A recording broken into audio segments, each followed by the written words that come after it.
دا جلوس د بخبیدار خان چې کوم دی نو دا د باډوان په لار باندې جلسهګاه ته ځي او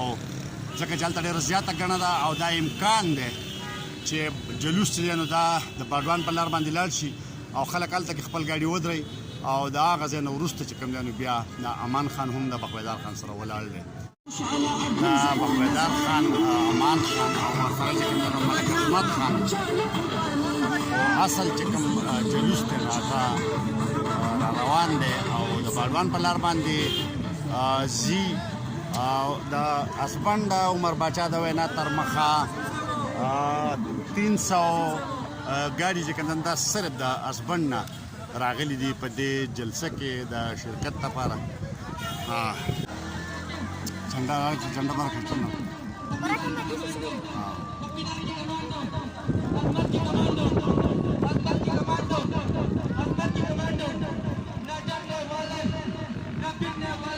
پورې جاغه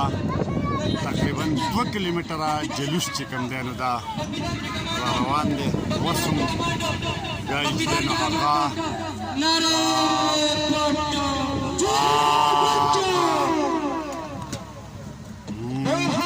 ګاډي چې کوم دی نو په هغه کرایه سر چې کوم دی دا تاسو وګورئ چې دا روان دي او دا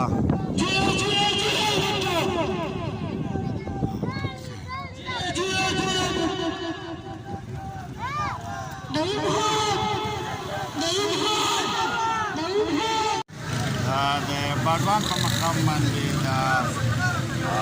زمان واجد خان او رحمت شعیب په مشرۍ کې چې کوم دی نو دلته کې دا هم خلک ولاړ دی او د بخبیدار خان د هغه جلوس کم روان دی بټخیلې ته دا تاسو ګورئ دلته کې چې کوم دی نو دا